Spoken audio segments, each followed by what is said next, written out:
अनंत कोटि ब्रह्मांड नायक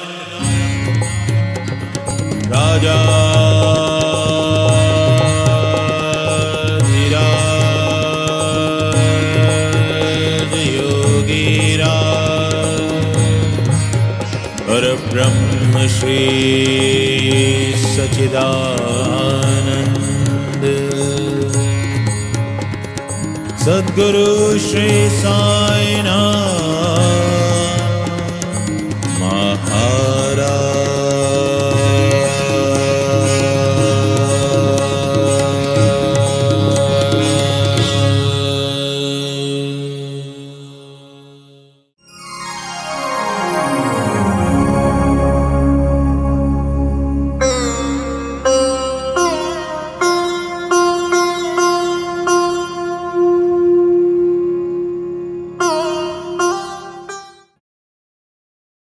सदगुरु की कृपा हो तो कर्म सपनों में भी कट जाते हैं।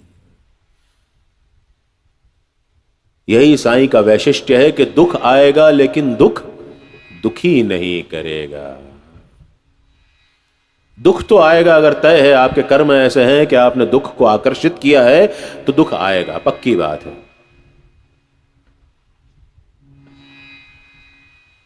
कर्म करोगे तो फल तो मिलेगा। और ऐसा नहीं है कि हमने इसी जन्म में कर्म किए हों उसी के फल भोगने पड़ेंगे। पुराने जन्मों के कर्मों के फल भी समय आने पर पकते हैं। वो किस जन्म में आकर के पकते हैं और हमारा प्रारब्ध बन करके हमारे सामने आकर के खड़े होते हैं, हमको नहीं पता है। तो बुरे कर्मों का बुरा भोगना पड़ता है, अच्छों का अच्छा भोगना पड़ता है। ऐसा नहीं कि अच्छे कर्म करने से बुरे कर्मों के फल कट जाते हैं, ऐसा नहीं होता। कर्म का सिद्धांत अगर समझने जाएं तो बुरे का बुरा हिसाब किताब लिखा जाता है, अच्छे का अच्छा हिसाब किताब लिखा जाता है। दोनों की अनुभूतियां हमारे हिसाब से होती हैं। स्वर्ग और नरक में कभी गया नहीं हूं, इसलिए मुझे नहीं पता, और ना ही कोई स्वर्गवासी या नरकवासी कोई मुझे कभी मिला है तो मैं कह सकता हूं कि ऐसा होता है। लेकिन अगर आपका जीवन सुखी है, आपको दुख दुखी नहीं करता, तो आप निश्चित रूप से स्वर्ग में हैं। और अगर आप हमेशा उद्वेलित, उत्तेजित, अग्रेसिव रहते हैं, बात बात पे झगड़ने लगते हैं, क्लेश का कारण बन जाते हैं, तो आप नरक भोग रहे हैं, मान के चलिए। स्वर्ग है नरक है मुझे नहीं पता, लेकिन यही जीवन में स्वर्ग मिलता है, इसी जीवन में नरक का अनुभव भी करना पड़ता है। भोग लीजिए, भोग लीजिए, क्योंकि इसके सिवा कोई छुटकारा नहीं है। जैसा भोगा डॉक्टर चिदंबरम पिल्लई ने। डॉक्टर चिदंबरम पिल्लई पेशे से स्वयं डॉक्टर थे, उनके पैर में नासूर हो गया था। इतना बड़ा नासूर हो गया था कि उनसे चलते ना बनता था। सामने किसी के घर पे रहते थे, द्वारका माई मस्जिद में आने की उनकी हिम्मत ना होती थी, इतना पैर में उनके दर्द रहता था। बाबा के पास उनको लाया गया। उन्होंने बाबा से इल्तिजा की, बाबा मुझे इस नासूर से मुक्ति दिलाओ। बाबा ने कहा, पिल्लई तेरे कर्म 10 दिन में खत्म हो जाएंगे और तुझे इस दर्द से मुक्ति मिल जाएगी। तू क्यों चाहता है कि मैं अभी तेरे को आराम दे दूं? उसने कहा, बाबा कुछ भी करो, मैं इस 10 दिनों को अगले 10 जन्म में एक एक दिन करके भोगने को तैयार हूं, लेकिन अभी नहीं। हम लोग क्या होता है, भक्ति में युक्ति का इस्तेमाल करने लगते हैं, दिमाग दौड़ाने लगते हैं। भक्ति यहां से नहीं होती, यहां से होती है। बाबा ने कहा, जो 10 दिन में खत्म होने वाला है, तू इसको 10 जन्मों तक क्यों कैरी फॉरवर्ड करना चाहता है रे? तू यहीं बैठ मेरे पास, 10वें दिन एक कौवा आएगा